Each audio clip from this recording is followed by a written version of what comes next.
Hello ladies and gentlemen, and welcome back to another segment here on Project Purpose. For those of you who are new, we cover topics that relate to mental health, mental wellness, and education on a week-by-week basis. And today's topic of discussion is education. On the conversation around education this week, I want to talk about three ways that you can learn that you're more influential than you think. And it's important that you understand that these are ways that are not necessarily typically seen as an indicator that we are influential people, but it's important that we know this so that we don't allow some of the effects of our influence to break our confidence, which can be a bit of a double-edged sword, because sometimes when it is the case that you have a lot of influence, you have a lot of power, you attract a lot of resistance, and sometimes that resistance, if you don't feel like you're ready for it, it can really be discouraging. And so I want to talk a little bit about some of the effects of influence and give you something to kind of mull over if you find that you are experiencing some of these challenges as well. And so I think influence is very important. I think we all have our own influence. I think that it's something that is not static. It can grow over time. Like if we want to be more influential, then that's something that we can definitely leverage some of the philosophies of the greats before us, but we can also cultivate our own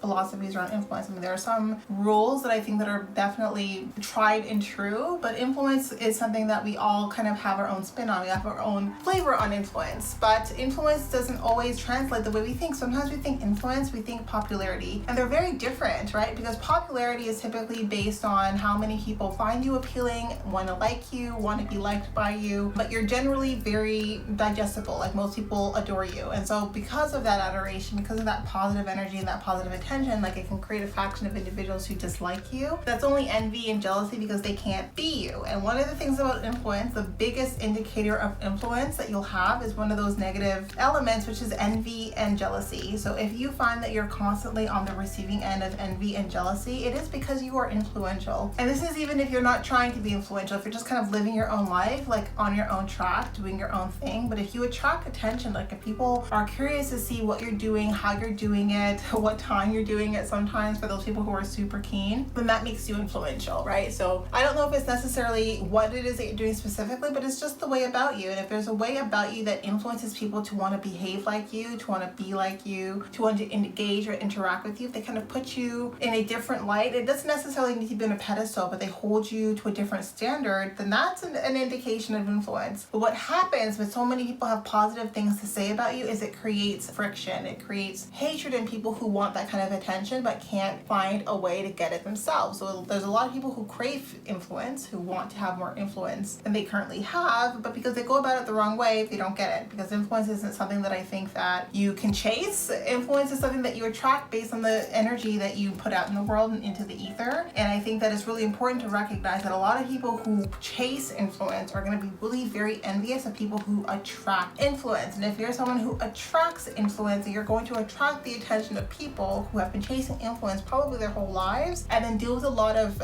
negative response from them, because for them it's just like, how can this person who doesn't necessarily care about the influence that they have, who is not chasing the influence that they have, just attracting it naturally, like how are they not going through the hurdles that I've been through or dealing with the things that I've been through? So like I'm gonna make their lives miserable. And I think that's another thing. Like if you have people really investing their time, their energy, their resources into trying to break your influence, they want to break you away from the influence that you naturally attract, that is also in its own education of how much influence you actually carry. And I think that it's really an important one, because sometimes like we can get caught off guard by the amount of pressure we receive to influence in a specific way by people who want to control and tailor our influence to their own interests. But when we're not doing that, then it becomes a very destructive cycle where they're just trying to break us down. And I think that it's important that you recognize that people are putting energy, time, and resources to break you down is because they see something in you that maybe you don't see yourself yet. But it's important that you start to figure out, like, what is it that I carry that attracts so much of this jealousy, this envy, that creates this,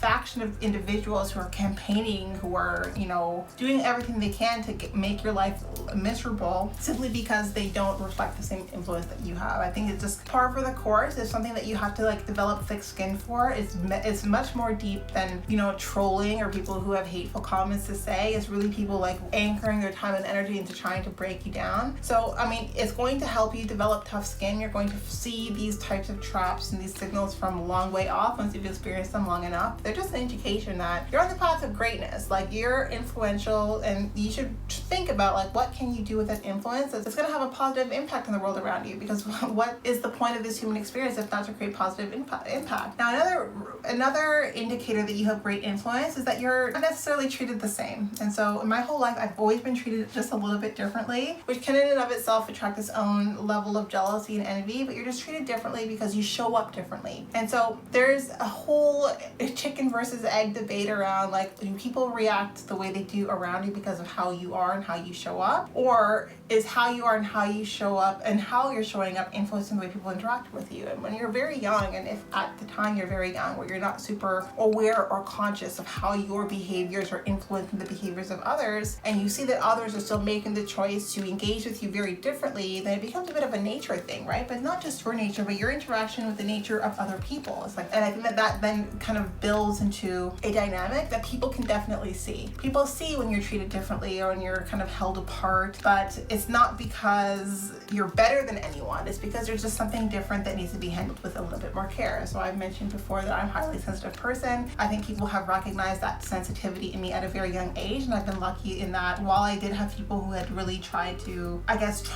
whittle that out of me, there's been a lot of people who have held space for my sensitivity. But because I was a highly sensitive person, and because I was easily overstimulated, I was easily upset, like I couldn't engage in some of the activities that my peers engaged in, like I was easily frightened as well. I was just treated a little bit differently. I was accommodated earlier in life as a byproduct of that, because it was easier to accommodate me than to deal with the effects of like not accommodating me, and then me being frightened, me being hysterical, so on and so forth. I think people didn't just see that like, you know, she's being accommodated, like she's being treated differently. But I think if you have great influence, if there's something about you that makes people feel inclined to accommodate you, or to be kind to you, or to be considerate and thoughtful of you, then I think that speaks to your own influence, right? It speaks to the way that you show up, your own kindness, the way that you are reflecting that kind of energy even at the onset, right? Because I think it is an interplay of natures. I think that if you are yourself the kind of human who would accommodate, who would cater to someone else's needs, who would hold space for someone else's needs, then you're going to find people who are going to do that for you as well. But that kind of exchange is an exchange of influence. Like that's you influencing the behaviors of others, and vice versa, their behaviors influencing you, because it's going to have a positive impact and effect on you if you feel like, you know, who you are, how you are is being accepted, is being respected, and people are holding space for it. Other signals that you're influential is that when you say something, it sticks, right? And things that you say kind of off the cuff without thinking about it, it could be months or even sometimes years later, and someone remembers it. You're like, oh wow, like I didn't really put that much thought into it when I said it, but like it really did stick. Like someone really did pay attention. And I think if you find that oftentimes, more often than not, people are paying attention to the things that you say, and it really does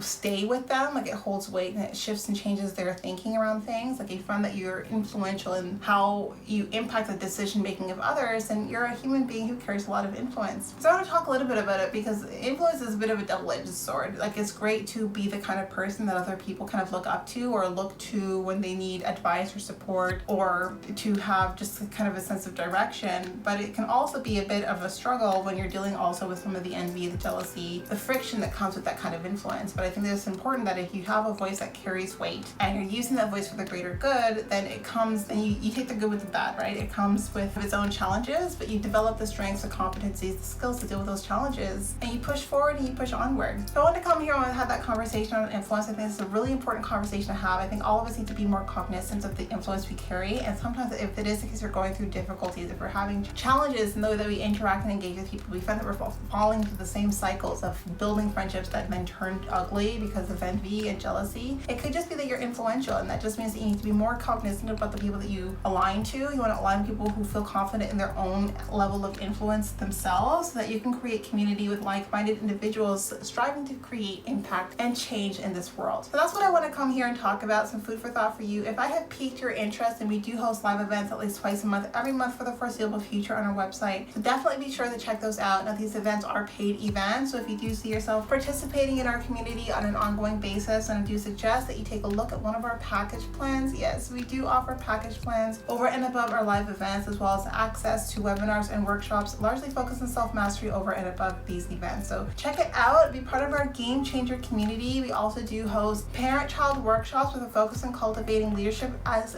young as 4. And so our philosophy is built on requiring 4 key fundamentals, which are self-concept, autonomy, self-efficacy, and compassion. So we have different parent-child workshops that really foster these competencies so that fosters a quotient of leadership, a leadership quotient. So check that out, be part of our Game Changer community. And again, if you're still here, follow us. Every follow counts. Subscribe to our channel, and I look forward to chatting with all of you again very soon. We'll talk to you later.